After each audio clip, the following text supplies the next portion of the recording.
beloved Boss Mike Cervera.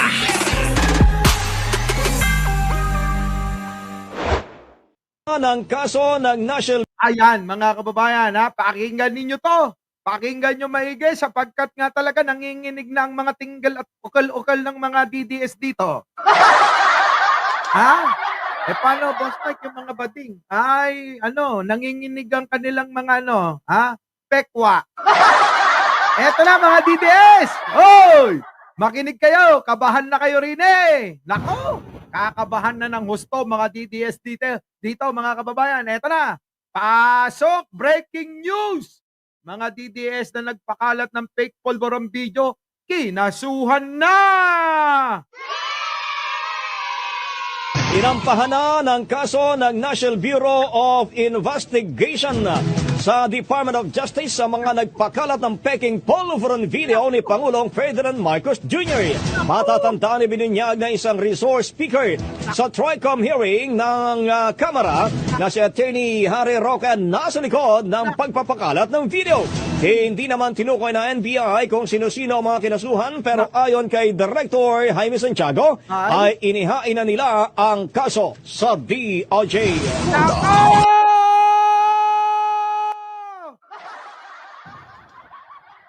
Yari kayo! Hindi binanggit kung sino-sino. Naku di lalo yung pinakabayong mga DDS dito, mga kababayan. Ay pero inyo hindi binanggit kung sino-sino yung mga sinampan ng kaso. Ay ang hirap niyan, mga kababayan. Di po ba? Yung bang nangangamba ka, habang ikay naglalakad sa labas, hindi mo alam, dadamputin ka na pala. Nako, mga kababayan, iba. Oo, gunggunata niya. Nako, deserve ba nila, mga kababayan? Ano sa palagay nyo? Minsan may part sa may part sa loob ko na nalulungkot ako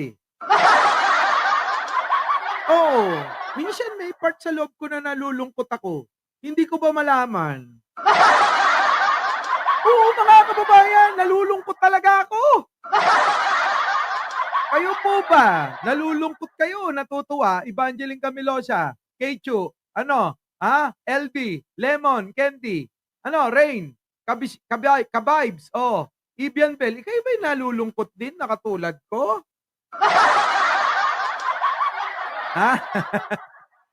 Nasa ibang bansa yung ilang, kaya pala mga kababayan, sila Banat Bay, mga kababayan, natutuwa daw sila. Sabi ni Maring G, yan pa si Elena, natutuwa. Sino yun? Si Sangkay, nandito ba? Sangkay, Sangkay to? Si Don Dick, Sangkay. Naku, mga kababayan, natutuwa kayo?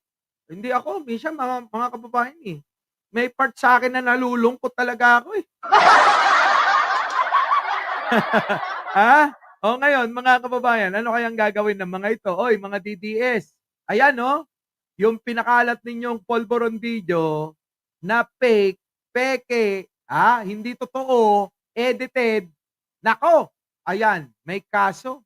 Mga kababayan, may kaso. Sabi ni Chanel Paris, deserve good for our our PBBM, masyado na nilang nilalapastangan ng ating Pangulo na si Pangulong Bongbong Marcos. Yan ang sinasabi ko, mga kababayan. Natutuwa ako para sa mga DDS. Sabi ni Henry, Radaban. Naku, natutuwa kayo? Yuhu. Grabe naman kayo. Hindi la, teka muna, huwag kayong magdiwang pa. Ulitin natin Dito kasi sa sinabi, mga kababayan, ang napansin ko, bakit hindi pa tinukoy kung sino-sino sila. Pero ako sigurado sigurado ko kasama dyan, sino? Si Roque, di ba? Si Maharlika. Yan, magkakasama yan, mga kababayan. Alangan naman hindi kasama yan dalawa na yan. Yan yung dalawa ang pasimuno dyan. Di po ba? Eto, pakinggan natin. Inampahan na ng kaso ng National Bureau of Investigation sa Department of Justice sa mga nagpakalat ng peking polvoron video ni Pangulong Ferdinand Marcos Jr. Patay! Yari, mga kababayan. Sinampan na sa NBI, mga kababayan Sa NBI po ito. Surprise kasi. Ibang klase mag-surprise itong gobyerno ni Pangulong Bongbong Marcos, ano? O, tuloy. Matatandaan ni binunyag na isang resource speaker sa Ah? Troicom hearing ng Kamara na si Attorney Harry Roque nasa likod ng Ah. pagpapakalat ng video. Si Atty. Harry Roque daw nagpapakalat ng video ayon sa resource person. Banggitin naman natin. Bigay natin yung credits kay Mami Pebbles. Ano po? Ha? Bigay natin kay Mami Pebbles yung credits. Oo.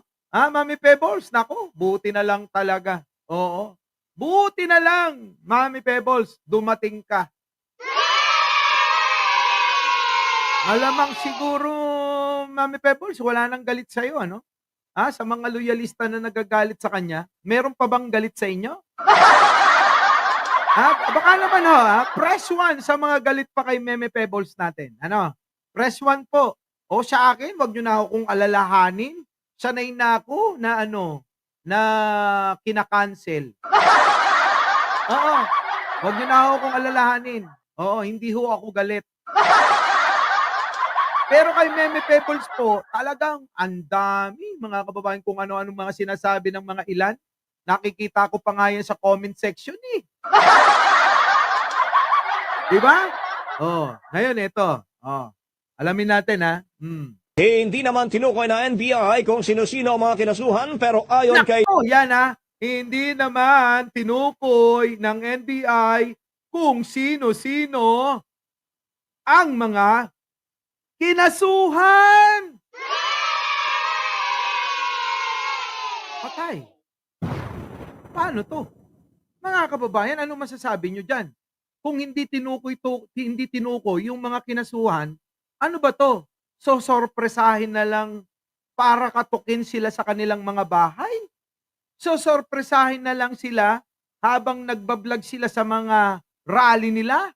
So, sorpresahin na lang sila habang sila nakikipag-date sa jowa nila kung may jowa sila?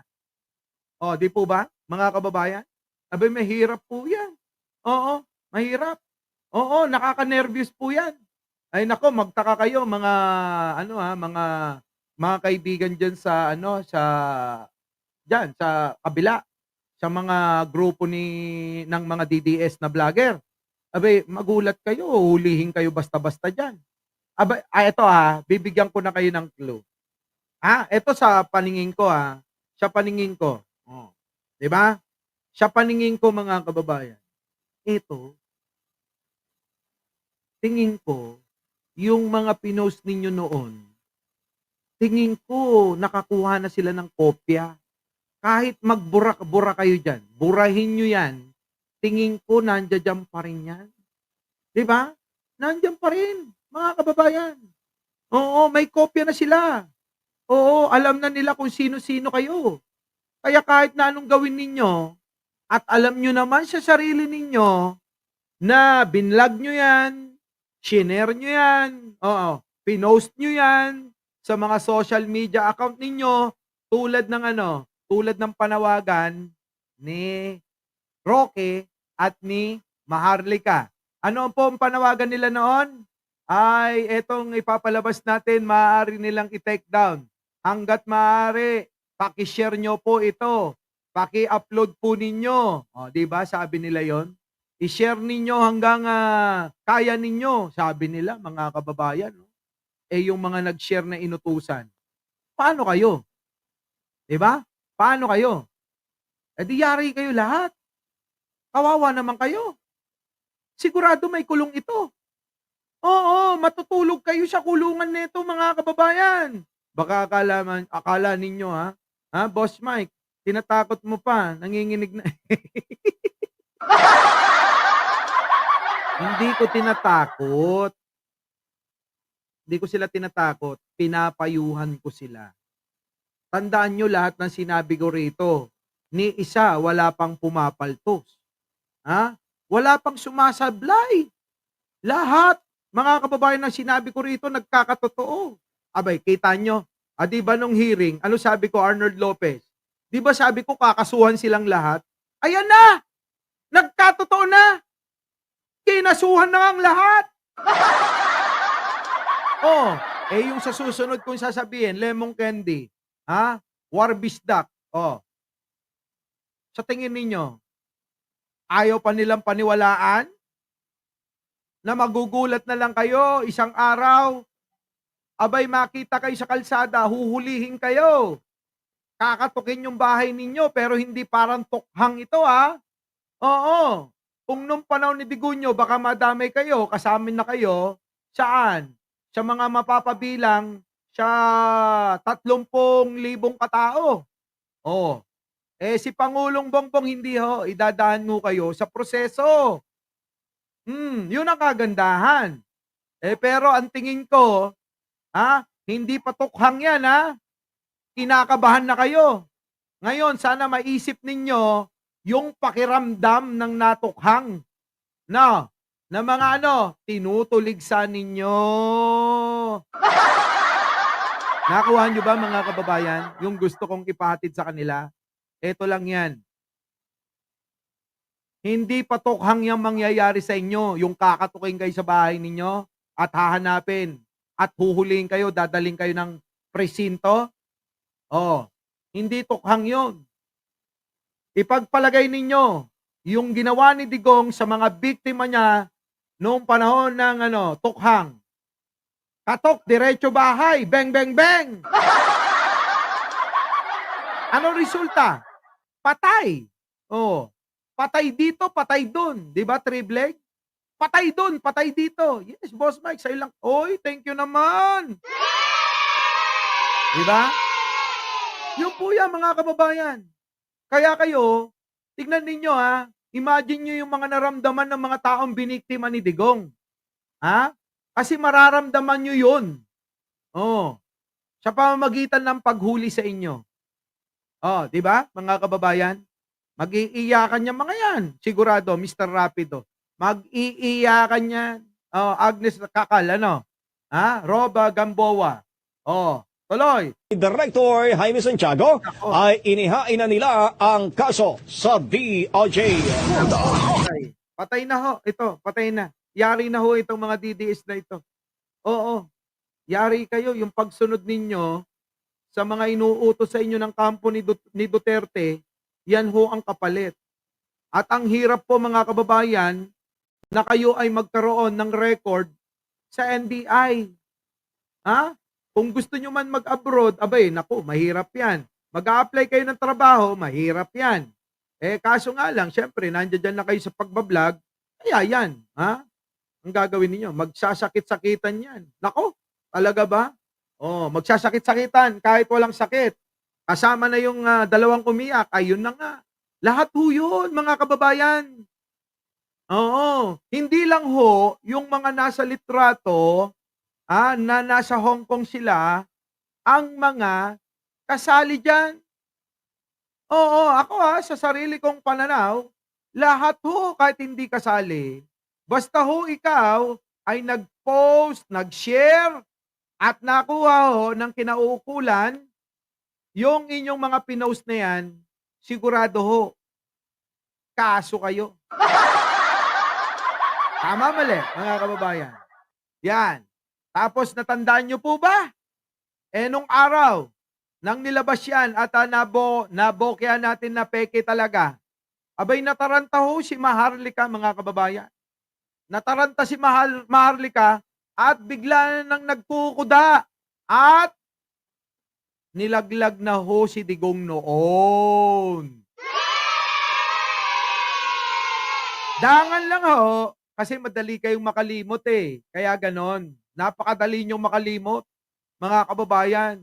Ngayon, tignan ninyo kung paano nilaglag ni Maharlika etong si Digong dito sa usapin ng Pulburon video. Ano po? Eto, pasok. Nako, DDS fake news, 3 years up to 20 years in jail. Opo, depende pa ho yan sa dami ng inyong mga shinare. Ano po? Depende ho yan. Kada isang count yan. Nako, yari. Leticia Buencamino. Fake video pa more. Yan. Roque! Ilabas mo pa yung 3. Dali na! Hamunin natin si Roque. Roque! Ilabas mo pa yung 3 video na sinasabi mo. Dali na! Our beloved Boss Mike. Boss Mike.